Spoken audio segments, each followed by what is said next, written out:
I've always seen this game called Tomba, which is something I never really played, but I've always heard it was a cult classic. Now, this game was developed by Hoopy Camp, and was published by Sony, but unless you live in Japan, they self-published it.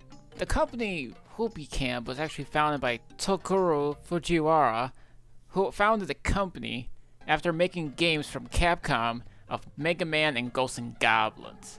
Originally, this guy worked with Konami for a year, and then he switched to Capcom for a couple of years. He left Capcom, founded the studio, but sadly, after 2 games, the company shut down. The first game in the whole company was Tomba. Despite the positive reviews the game had, it was a commercial failure. So what did they do? They also went on to make a sequel, which again was a commercial failure. The game came out in Japan in '97, and in North America and elsewhere in '98. It's a platformer game, an adventure action game, but it's also considered a Metroidvania game in some ways, which I'm sure when you play, you'll probably see why. Now, you play as a character named Tomba. Wow, how ironic. I mean, it's not the first time every game has starred a character that has its own name in the title. I mean, we got Mario, Sonic, Mega Man, you name it. It's all there. So, there was 7 evil pigs that appear, and they're all evil, and it's your job to put them into the bag. And why do that? Well, they're evil, and you need to stop the evil pigs from taking over the world and ruining the whole island. But Tomba's bracelet, which was given from his grandpa, was actually stolen. So, the pigs took the bracelet, and now he's gonna go after it. So you have to talk to these old men that'll tell you stuff and what you need to do. Like 100-year-old man, 1,000-year-old, and who knows how many year old these people are at this point. So the gameplay and presentation. Well, for one thing, I should just mention it's a PS1 exclusive, but it was also released from Limited Run Games, which they worked with the guy who actually founded and made the game, which is released on PS5, Switch, and PC. It said it's also on PS4, but I can't find the PS4 version anywhere. Maybe they'll be releasing a later date, but I have not found nothing about the PS4 version. Despite the trailer point blank saying August 1st, there'll be a PS4 version, even though it never came out. So who knows if the PS4 version will actually come out, but depends. It is digitally available as of right now for $20, but there is physical versions from Limited Run Games you guys can get for like $35. I don't know, just get whatever you want. But anyways, it's the special edition. It's more of an enhanced version. It's not really a remaster or anything. It's just an emulated version, because that's what the Carbon Engine is. The Carbon Engine is the emulation, the little thing that lets you play these older games. The special edition comes with like interviews from like developers or whatever, and there's also some enhancements like rewinding.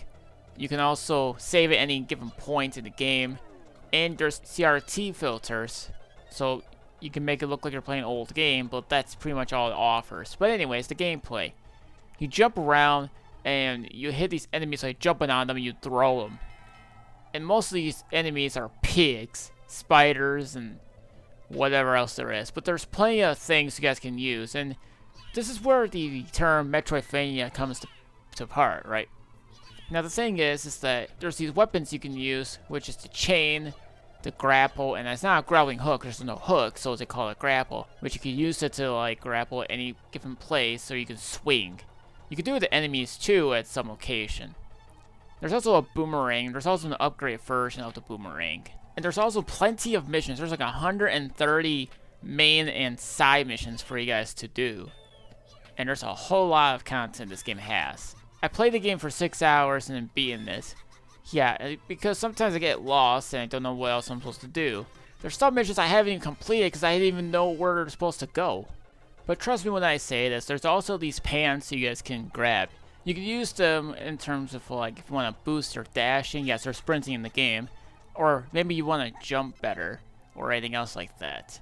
There's also some experience points in the game where if you hit a certain amount of enemies, like anything that resembles pink, green, and blue, you can level yourself up.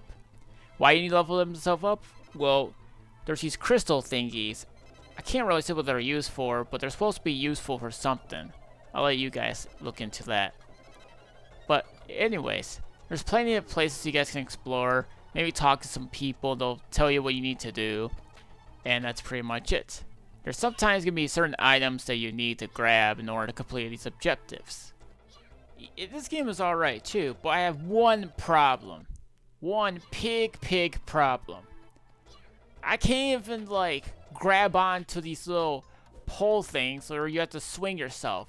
Half the times, even when I am grabbing them, I still fell through them regardless.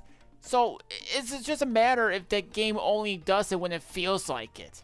And seriously, why don't you guys look at this and tell me that I'm actually not grabbing it? Look at this.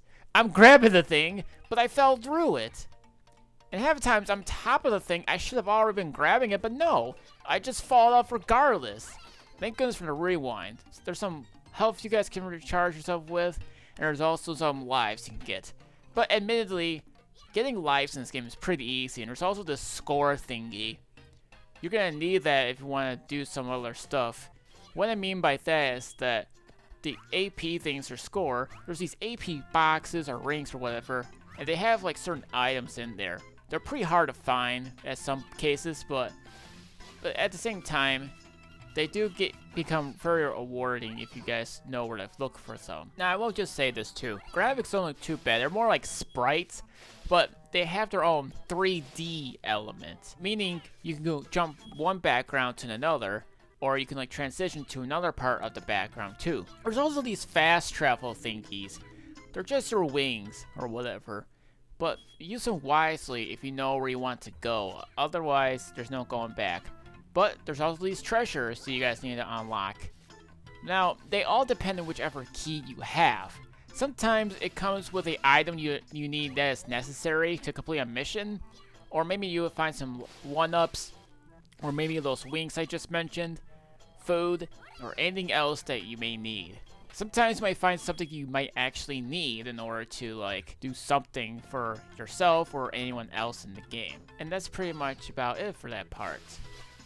But yeah, the bosses in the game are all just pigs. But admittedly, they're all pretty easy to fight.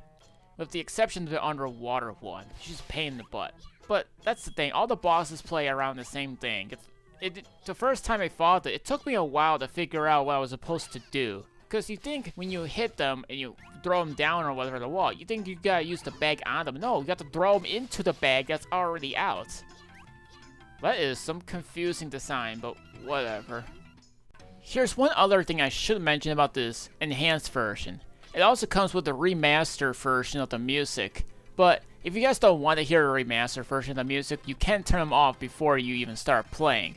So if you want to live with the original music, you can. You can even change the menu's background from pink to blue to gray or anything else. It doesn't matter. I mean, it's not like it's a huge deal, but it is cool to see something like this be a thing. There's also the item menu, so you can use some items, but the only thing is, once you use an item, it transfers back to resuming your game, which it can be pretty dumb at times, because at one point, I just want to use another item after that one, but it keeps going back and forth, back and forth.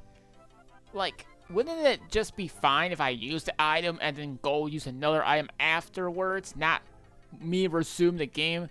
I can see in some cases it'd be fine, but what if I want to use some other items after the other one? Wouldn't it just make sense? But anyways, there's also these event thingy, where they can actually show you whichever missions you haven't completed or completed. Now, the ones you haven't completed are the ones that are marked in red. But the ones you've already completed will show you a picture next to the mission. My only problem is that sometimes I can't keep track which missions I haven't done yet because there's so many I've been doing. But the mission status can actually pretty much help you show you like whichever mission you haven't completed yet, which is a good thing. But the only problem is, I can never remember where I'm supposed to bring these things or whatever, because there's so much to do in this game, I just can't even keep track. Sometimes, I find an item, and I'll be like, well, I find this mirror, but I don't know whose it is, so I'm thinking this lady is like, oh, I left something very important in the forest, which is where I found the mirror, so I give it to her, and that wasn't even the thing. So, you know what it was? It was ham. That was what it was. It was cooked ham. Or yam, or whatever she had. But my point is, it's like, you're supposed to know, but it's like you don't know at the same time. Sometimes this game can be a bit carried away with the whole platforming thingy. Sometimes I accidentally overshoot, or sometimes I don't know if there's an enemy next to me, because I feel like some points of the game has like camera cramping. I'm serious when I say this. I can never tell if there's going to be an enemy there or not. And how ironic for this game to tell you this. You talk to the old man, he says, be patient and things will be alright. Be patient? Even when I am tiptoeing, I still get ran over by the pigs regardless. So what do you mean be patient? You have to know when they're coming. That's the whole thing about it. Sometimes it's just a leap of faith where you have to guess. But that's my whole point. I really have no idea what's going on in the game. But it is cool to find some other areas for you guys to play. But despite this game being a commercial failure, it actually became a cult classic, same with the sequel. Which I'll hopefully get to the sequel at some point, which will also be coming on PS5, 4, Switch, and PC. I feel bad for the Xbox users. Why is every developer now skipping Xbox of all things? I don't even know at this point anymore, but regardless of my issues with Tomba, not a bad game. So if you guys are looking for an action platforming game with something a little different for you guys to play, then by all means, this is for you.